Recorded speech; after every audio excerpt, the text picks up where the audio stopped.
Quel foutage de gueule ce film quand même. Bonjour la team, j'espère que vous allez bien. Aujourd'hui les amis, je vous propose mon avis critique sur Deadpool et Wolverine, sorti ce mercredi 24 juillet 2024. Dans la première partie de la vidéo, on ne va rien spoiler du tout. Je vous mettrai de toute façon le timecode sur la vidéo, à quel moment je vais commencer à spoiler, et puis je le répéterai dans la vidéo pour que vous puissiez quitter la vidéo et puis revenir plus tard lorsque vous aurez vu le film. Donc voilà, avant de commencer la VOD les amis, comme d'habitude, le petit pouce bleu, si vous êtes nouveau, pensez à vous abonner, ça soutient la chaîne. Et puis vous pouvez du coup recevoir les notifications des prochaines vidéos. Et n'hésitez pas à me suivre sur mes autres réseaux sociaux, notamment tout ce qui est gaming, ma chaîne Twitch, ma chaîne YouTube Gaming, etc. Vous avez tous les liens dans la description. Alors, pour la partie non spoiler, est-ce que le film est bien? Est-ce que le film mérite vos 15 €? Bah, je viens de te dire, ça dépend. Ça dépend, parce que oui, j'ai payé 15 €. Et je précise que ça fait longtemps que je suis pas allé au cinéma. Je crois que c'est mon premier film Marvel depuis Ant-Man que j'ai vu au cinéma. Les autres, j'avoue que j'ai un peu skip. Ça me donnait pas très envie. Surtout qu'en fait, Ant-Man m'avait un peu refroidi. Je me suis dit, ah oui, c'est ça. C'est ça le MCU post-Avengers, post-Endgame, Avengers Endgame, pardon. J'ai fait, ah ouais, non, mais si c'est ça, autant économiser les amis. Enfin bref, donc, je suis là au cinéma, parce que je trouvais que le film, enfin, selon moi, méritait d'être vu au cinéma. Alors maintenant, la question, maintenant que je l'ai vu, est-ce que ça vaut le coup? En fait, comme je disais, ça dépend. Si t'as pas aimé Deadpool 1 et 2, bah non, tu vas pas aimer, parce que c'est exactement dans la lignée des premiers films, très vulgaire, très trash. Un personnage qui casse le quatrième mur, voilà, qui s'adresse à toi. De toute façon, vous le voyez dans le trailer. D'ailleurs, on en parlera après du trailer dans la partie spoiler. Donc voilà, si t'as aimé les premiers, tu vas kiffer cet épisode. Hugh Jackman, c'est quand même une belle pièce. Je veux dire, pour les fans de l'acteur et de son interprétation de Wolverine, juste pour ça, ça mérite le déplacement. Hugh Jackman, il a déjà démontré à maintes reprises, c'est un très bon acteur. Vraiment, pour les gens qui n'ont pas vu Prisoners, allez le voir. C'est parce que bon, beaucoup de gens le connaissent parce que voilà, il a interprété Wolverine et je pense que il a marqué l'histoire de Marvel avec son interprétation de Wolverine. Hein. Je veux dire, tout le monde se rappellera de ce qu'il a apporté par rapport à son interprétation. D'ailleurs. Quand on pense à X-Men, on pense principalement à cet acteur, tu vois. D'ailleurs, c'est le seul Wolverine sur tous les films qui sont sortis. Donc voilà, interprétation vraiment, moi j'ai kiffé. Hein, vraiment, il s'est vraiment investi, hein, l'acteur. Vraiment, il est plus tout jeune, mais franchement, quand tu vois comment il s'est investi, aussi bien au niveau du jeu que physiquement, franchement, chapeau. Hein. Vraiment, juste pour lui, ça mérite de payer ses 15 €. Maintenant, est-ce que le film est équilibré? Je dirais non. Il y a des moments où j'ai l'impression que ça a été coupé. Alors, soit il prévoit une version longue, à un moment donné, ou un director's cut, mais tu sens que par moment, en fait, il y a 2-3 faux raccords. Tu dis, bon, c'est un peu bizarre.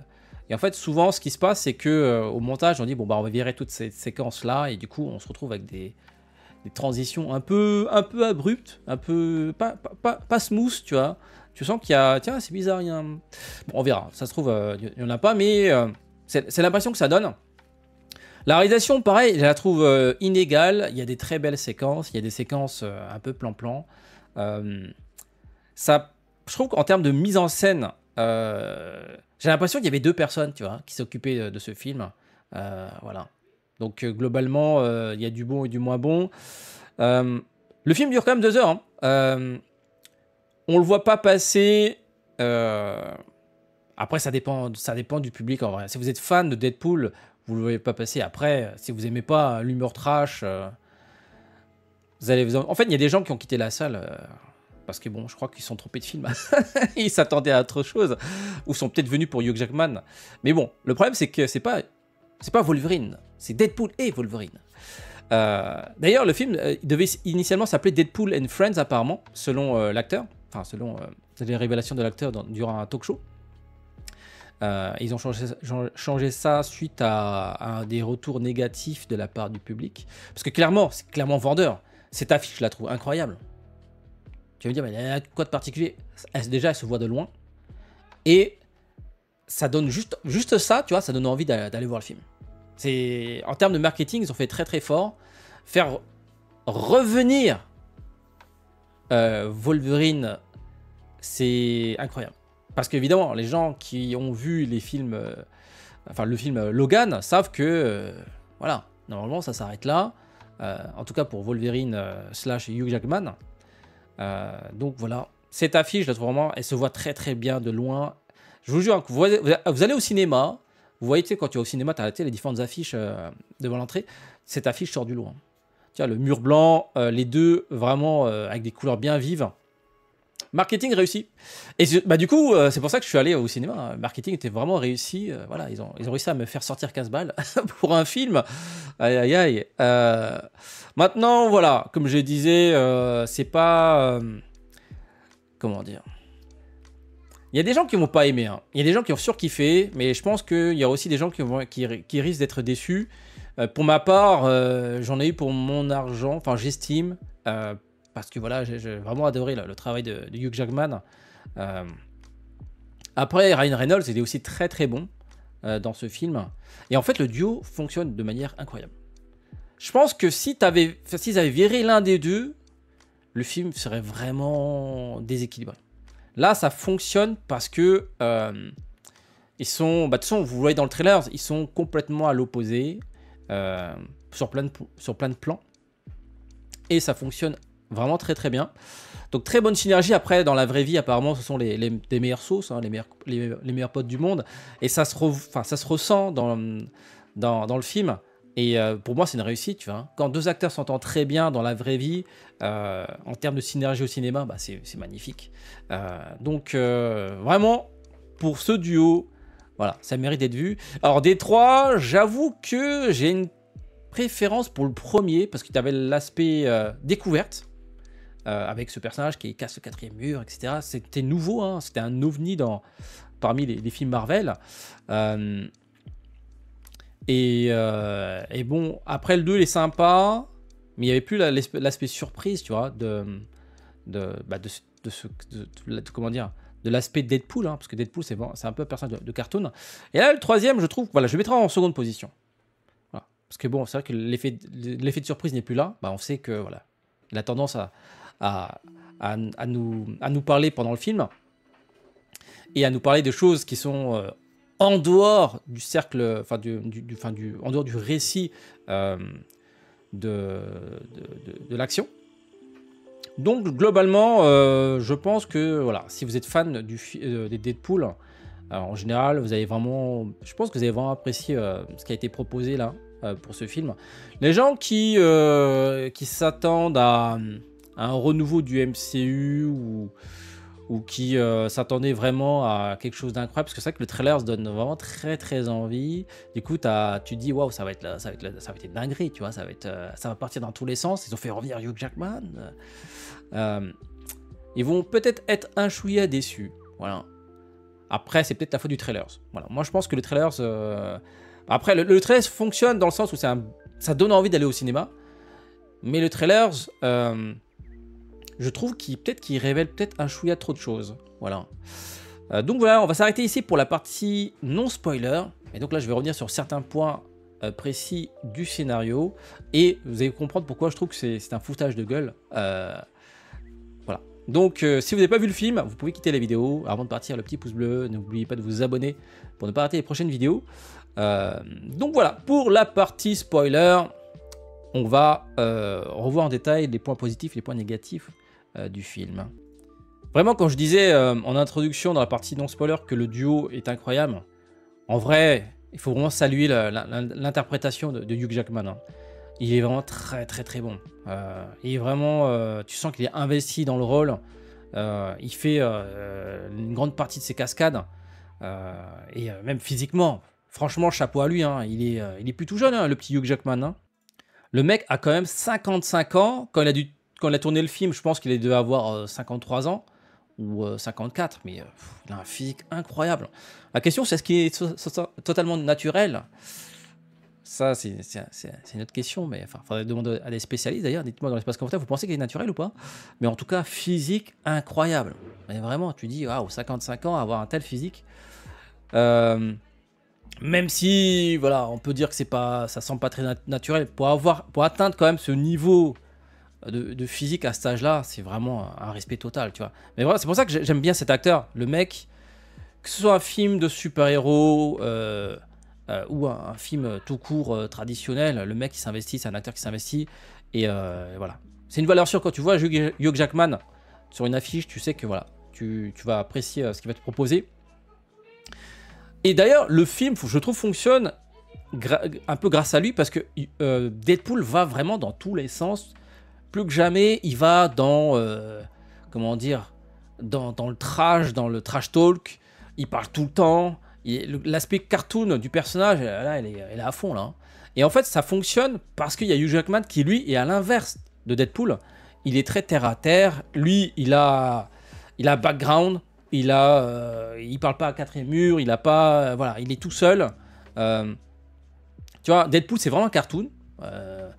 Et, euh, et là, je pense que ça fonctionne assez bien, ce duo, parce que voilà, il y en a des deux qui permet de recentrer la narration et les enjeux.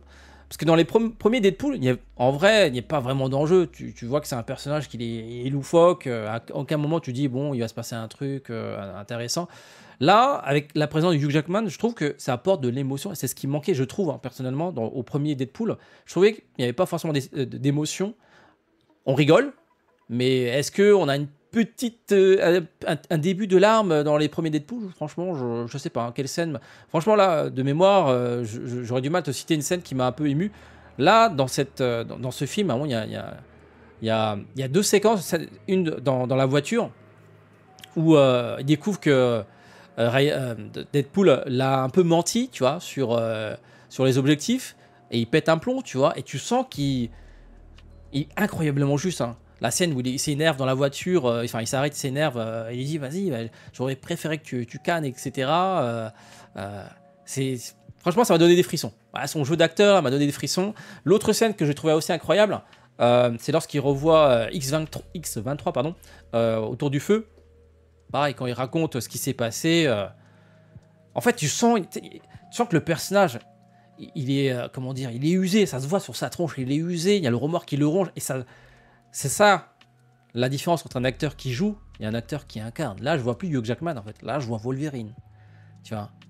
Il y a quelques jours, je parlais d'un autre film de Rebel Moon avec une actrice qui jouait un personnage charismatique, mais en fait, il faut pas jouer, il faut incarner le personnage charismatique. Et là, ça fonctionne. Là, je trouve que Hugh Jackman, enfin, Hugh Jackman, c'est même plus Hugh Jackman, c'est Wolverine. Et voilà, c'est vraiment la valeur ajoutée de cet épisode. Clairement, je vous dis, hein, si vous virez Wolverine de ce film, on se fait un peu chier en vrai. Parce que Deadpool, il va dans tous les sens. Les blagues les plus courtes, hein, vous connaissez, hein, sont les meilleures. Là, c'est une blague qui dure 2 heures quand même. Donc, heureusement que Hugh Jackman est là. Niveau montage, il y avait vraiment des trucs très sympas. La scène d'introduction, elle est à mourir de rire. Vraiment, je m'attendais pas à ça du tout. Là, c'est pas mal. Après, il y a des gens qui ont trouvé ça un peu clipesque. Parce que clairement, c'est un clip. Mais voilà, la musique utilisée, même ce que raconte Deadpool, parce qu'en fait, en gros, il va. Parce qu'en fait, voilà, normalement, on l'a tous vu, Logan, hein, on sait qu'il est mort. Et en fait, il va déterrer le cadavre de Logan et il dit ouais, bon, c'est bon, t'es immortel, tu vas revenir à la vie et tout. Et là, tu t'attends à ce que Hugh Jackman, enfin Wolverine, sorte de sa tombe. En fait, non. Et il se retrouve avec un vrai cadavre et qu'il est vraiment mort. Et il se retrouve. Je crois que le trailer a été modifié numériquement. Ils ont viré parce que là, je crois que sur ce plan-là, il y a le cadavre de Wolverine juste à côté. Et du coup, il utilise le cadavre comme arme pour trucider les mecs du TVA là. Donc très très belle séquence d'introduction. Pareil, la scène de combat dans la voiture, vraiment très bien foutue. Hein. Une voiture, voilà. Enfin, il y a tout comment dire, un combat dans la voiture. C'est très chiant à filmer. Il n'y a pas d'espace. Et là, Je trouve que c'est extrêmement bien chorégraphié, donc vraiment chapeau bas pour les chorégraphes et même Hugh Jackman, parce qu'on le voit, c'est lui qui enchaîne les coups. J'imagine que Ryan Reynolds est derrière le costume aussi. Donc très très belle scène aussi. Et puis il y a quelques petites idées de mise en scène sympas durant le combat. Voilà, je vous laisserai découvrir ça. Alors, quand on voit le trailer, on s'attend vraiment à vraiment plein de caméos. Mais en fait, dans ce film-là, les caméos sont justifiés par le scénario. On va y revenir plus tard sur le scénario. Et il y a des caméos rigolos, voilà. Euh, Henry Cavill qui arrive dans la peau de Hugh Jackman, je m'attendais pas à ça du tout et j'ai trouvé, enfin ça m'a fait rire. Voilà, c'est l'humour totalement Deadpool. Vraiment, l'introduction, elle est vraiment bien foutue. On est dans l'autre caméo, encore une fois, mais celui-là, il est plus justifié par le scénario. C'est la torche. Voilà, ça m'a fait rire et là on se dit, ah ouais, c'est. Après, ils ont eu plus de moyens pour ce film. Hein. Je crois que le budget a explosé pour le troisième épisode. Le budget du premier film était de 58 millions de dollars. Donc ridicule pour un film de super-héros. Le Deadpool 2 a coûté 110 millions et le troisième a coûté 200 millions. Soit 4 fois le premier film. Soit même le 1 et le 2 réunis. Donc, les caméos ont été possibles par ce budget allongé. Je pense qu'une grande partie du budget est partie dans les salaires des acteurs. Donc voilà, caméo, comment dire, rapide et caméo, autres caméos justifiés par le scénario. Voilà, il y a des trucs rigolos, il y a des trucs un peu moins intéressants. Mais globalement, c'est vrai que ça part dans tous les sens. Et bon, voilà. Moi, j'ai bien apprécié, pardon. Alors, l'humour débile, toujours présent. Mention à Nice Pool. Donc, c'est Ryan Reynolds qui joue une version de lui, mais version gentille. Bon, je pense que c'est comment dire, c'est une attaque, entre guillemets, envers l'aspect woke de Disney, ou même qu'on voit dans des différents films, le personnage tout gentil, tout mignon. C'est débile, hein, c'est débile ce qui lui arrive à Nice Pool, mais je trouve ça rigolo. Voilà. À un moment donné, parce qu'en fait, bon, c'est vrai que quand tu vois les derniers films produits, les derniers films Disney, en fait, le film, voilà, c'est ce qu'on veut. Hein, il est irrévérencieux, ça taille fort. Hein, même, je veux dire, Disney en prend en plein la tête. Et justement, ce personnage-là, il représente cet aspect, comment dire, woke là, de Disney qui peut être insupportable. Et ce personnage, c'est totalement ça, quoi. Personnage insupportable et qui finit mal. Et comment c'est mis en scène, ça m'a fait rire. Voilà. Ce film, voilà, n'a pas de limite. C'est vraiment, ça taille tout le monde. Ça se fout vraiment de la gueule de plein de trucs qui vont pas. L'aspect même marketing de Disney, du MCU. En tout cas, bravo aux responsables Disney qui ont laissé passer tout ça. En même temps, si tu retires ça à Deadpool n'a plus d'intérêt en vrai. Voilà. Après, le film est très, trash, mais il y a quand même un truc qui oublie, enfin il y a quand même une limite à ne pas dépasser. On va en parler après dans la partie négative. Donc globalement, ça va plus loin que dans les premiers films. Et puis bon, le petit côté baroud d'honneur pour les anciennes stars de Marvel qui sont un peu oubliées. Je parle des anciennes stars Marvel de la Fox. Mais on voit quand même qu'ils étaient limités. Hein. Ils n'ont pas pu faire revenir plein de persos. Notamment tous les acteurs qui ont un peu un nom important de la franchise X-Men. Mais bon, voilà. Ils ont trouvé des petites astuces pour faire revenir certaines stars des anciens films Marvel. Mais globalement, voilà, c'est justifié par le scénario. Et justement, on va parler maintenant des aspects négatifs. Mais en tout cas, voilà, je trouve que il y a une bonne dynamique. Le film va plus loin que les premiers films. Ce film-là va plus loin que les premiers films. Et il fonctionne davantage grâce à la présence de Hugh Jackman. Maintenant, voilà, tout n'est pas parfait, je trouve. quand je disais que c'est du foutage de gueule, c'est littéralement le scénario, vous avez rigolé, le scénario de cet épisode, c'est le passage de la marque Deadpool qui passe de la Fox à Disney. C'est ça le scénario en fait. C'est le passage de la Fox à Disney. Voilà. Donc ils ont créé un scénario, des péripéties autour de ça pour faire ce film. Parce que littéralement, c'est voilà, Deadpool qui nous dit voilà, c'est bon, la Fox, je me casse, je rejoins Disney, j'ai mon ticket pour le MCU. D'ailleurs, en fait, ce film, c'est son ticket. En fait, c'est du troll ce film. C'est pour ça que je dis que c'est un foutage de gueule, c'est vraiment du troll à l'état pur. C'est le film. En fait, dans le film, il dit ouais, maintenant j'ai mon ticket pour le MCU. Mais c'est exactement ça en fait. Ce film est littéralement le ticket d'entrée de Deadpool dans le MCU. Voilà. Après, voilà. Après, je disais que les blagues les plus courtes sont les plus drôles. Là, la blague dure quand même 2 heures. C'est pour ça que je trouve que pour le moment, ça avance pas des masses parce que bon, parce qu'en fait, le film, une fois qu'il se termine, rien n'a bougé en fait par rapport à MCU, rien. Ça n'a zéro impact. Donc c'est une foutage de gueule en fait. C'est littéralement ça. C'est une blague ce film. C'est une blague sur laquelle on a rajouté des péripéties pour justifier 2 heures. La mise en scène, on en parlait tout à l'heure, il y a des très bonnes séquences, et puis il y a des séquences un peu rompiches où c'est du chant contre chant, des acteurs qui parlent.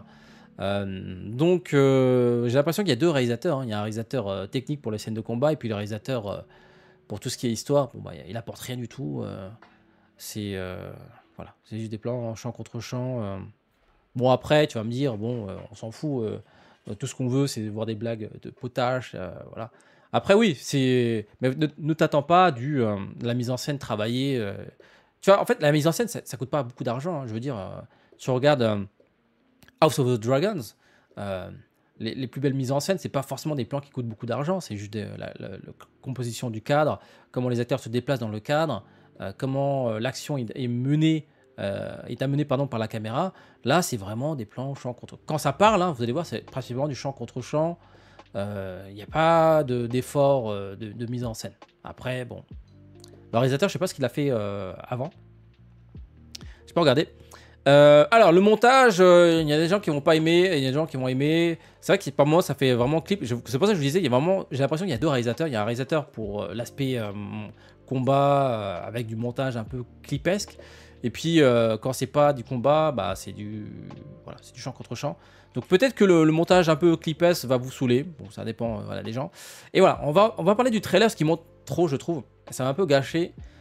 Idéalement, il faudrait vraiment pas regarder le trailer. Le trailer vous montre vraiment trop. Du coup, il n'y a plus vraiment la surprise pour certains éléments. Ça, je trouve vraiment très dommage. Même s'ils ont essayé de gommer pas mal de choses. Par exemple, là, tu vois, sur ce plan-là, on est censé voir le cadavre de Logan, mais bon, ils l'ont retiré. Tu vois, cette séquence-là, pareil, ils ont trop montré, je trouve. Ils ont trop montré, même si ils gardent beaucoup de choses sous le coude.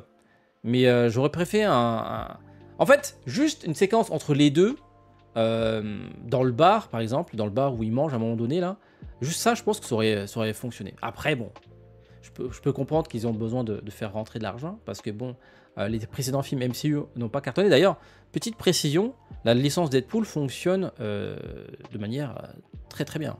En termes de thunes, le premier film a coûté 58 millions, a rapporté 1000 fois... ouais, en fait, la rentabilité de 1300%. Le deuxième film, 110 millions, coût de production. Il a rapporté 692% dans le monde. Hein. Donc la licence fonctionne très très bien, et c'est pas le cas pour les récents films Marvel. Hein. Tous les récents films Marvel, je crois qu'ils se sont cassés la gueule au box-office. Enfin, je parle de la phase post-Endgame. Donc je pense que Disney ont besoin de faire rentrer un peu d'argent. Voilà. Je pense que ça, actuellement, enfin, au vu des chiffres, ça semble bien fonctionner. La lourdeur de Deadpool. Je trouve que dans ce film, il est plus lourd que dans les autres films. Il fait que des références. Tous ces dialogues, c'est des full références. C'est des longues phrases pour dire des trucs trash. C'est pas facile à suivre. Et souvent, il y a des références dans ces dialogues. Heureusement qu'il est là, Hugh Jackman, pour, on va dire, donner un peu de contrepoids. Parce que sinon, blague sur blague sur blague, ça donne mal à la tête en fait. Le personnage il parle trop, et les autres personnages du film lui font la remarque, une fois, deux fois, 10 fois, à un moment donné, on a compris, tu vois. Donc voilà, si t'aimes bien l'humour, ça passe. Si t'es pas plus fan de ça, enfin si t'es pas un gros fan de Deadpool de base, ça va t'agacer en vrai. Hein. Moi, par moment, même si je suis fan du personnage, même si je suis pas un lecteur du comics, mais là, je trouve que c'est trop, il parle trop, et du coup, en fait, il occupe l'espace, il laisse pas d'espace pour les autres personnages, les autres caméos. En fait, les autres caméos sont là le temps d'un caméo. Et c'est dommage, il y avait moyen d'équilibrer un peu plus ça. Et en fait, ça met aussi en lumière la limite du personnage. Je le vois mal dans le MCU en vrai. Tu le vois avoir des dialogues avec, je sais pas moi, avec la sorcière rouge, et parler de cul avec la sorcière rouge, faire plein de références, parce que oui, ça fait beaucoup de références au cul et voilà, à la partie arrière hein, du cul, et ça fait beaucoup de blagues là-dessus, sur la ceinture. Est-ce que ça marcherait avec d'autres personnages? C'est là, Hugh Jackman, ça fonctionne parce que voilà, il ressent le truc. Et puis voilà, comme je dis, les deux acteurs s'entendent très bien dans la vraie vie. Je sais pas si voilà, ça fonctionnerait bien avec les autres personnages du MCU. Donc voilà, je sais pas comment ils vont l'intégrer dans le MCU parce que ce personnage c'est un cartoon. En fait, quand il est là, il désamorce tout l'aspect dramatique des scènes en fait. Tu peux pas verser une larme avec lui à côté parce qu'à tout moment il va faire une blague en fait. Donc je sais pas comment ils vont l'intégrer dans le MCU. Mais en tout cas, voilà, ils ont prévu de le faire. D'ailleurs, petite chose intéressante, pour moi, il y a deux scènes post-génériques. La première scène, normale, vous la voyez à la fin, que je trouve pas très intéressante d'ailleurs. L'autre, en fait, elle est cachée à l'intérieur de la narration. Bon, là, je suis dans la partie spoiler, donc je vais vous le dire. C'est la fameuse référence à Thor. Je pense que cette scène, c'est pas une scène anodine. Je pense que c'est une scène post-générique, mais qu'ils ont intégrée en plein milieu. Et je trouve ça intéressant parce que du coup, on a envie de savoir, On a envie de savoir comment il va être intégré dans le MCU. Et là, on a un petit aperçu de pourquoi Thor, il pleure, tu vois. C'est bien pensé, franchement, c'est pour ce coup-là, une scène post-générique mise en plein milieu, enfin en plein au début, c'est bien pensé, donc je disais tout à l'heure aussi dans les points négatifs, voilà, la trame globale du MCU n'avance pas. Voilà. À part quelques remarques du multivers qu'il faut arrêter. D'ailleurs, ce qui est rigolo, dans le film, il dit ouais, le multivers, faut arrêter. Bon, il critique Disney, il dit ouais, bon, le multivers, c'est un peu nul, machin et tout. Ça va dans tous les sens. Et qu'est-ce qui se passe après? Il y a une armée de Deadpool qui arrive. En fait, le système des variants, ça permet d'élargir le champ des possibilités. Après, quand tu as trop de choix, ça devient compliqué à suivre. Et surtout que bon, il y a eu aussi un souci avec l'acteur qui joue Loki, pas Loki, qui joue Kang, qui pose problème et qui demande à Disney de revoir leur plan, etc. Mais c'est vrai qu'actuellement le multivers, ça va un peu dans tous les sens. C'est pas très intéressant. Voilà. Il y a matière à faire, mais le problème c'est que, en fait, le multivers est intéressant à faire dans le cadre de l'animation. Mais là, comme on fait appel à des acteurs en physique et que les films prennent du temps à faire, du coup, comment dire, c'est tiré en longueur, ça n'avance pas. L'intrigue, on a du mal à, comment dire, à sentir un danger, même si voilà, on sait que Kang est un danger, mais on a du mal, surtout qu'avec toutes les productions sorties sur Disney+, les autres films qui sont sortis post-Endgame, c'est vrai que c'est un peu le bordel. Et parfois, il y a des trucs qui sont pas raccordés. Par exemple, Eternals. À quel moment il y a un personnage... Enfin, je crois qu'il y a 2-3 références dans 2-3 films, mais très peu de références à ce qui s'est passé par rapport à Eternals. Shang-Chi, pareil, ça tease un truc, mais quand est-ce qu'on voit la suite? Même si, bon, il y aura d'autres films qui vont arriver, mais pour l'instant, c'est... J'avoue que la phase multivers est pas très intéressante, là. Ça tourne un peu en rond. Donc voilà, le film n'apporte rien au MCU. C'est juste ton ticket d'entrée. Hein. C'est ton ticket d'entrée. Après, bon, comme je disais, voilà, le scénario, c'est du foutage de gueule. C'est juste voilà, le passage de Deadpool qui sort du portefeuille de la Fox et qui revient à Disney. Alors, après, pour moi, c'est logique. Enfin, je veux dire, Deadpool, c'est une marque Marvel. Les X-Men, c'est une marque Marvel. Bon, après, voilà, à l'époque, Marvel avait cédé les droits à la Fox pour X films, X années. pour l'exploitation de ces licences.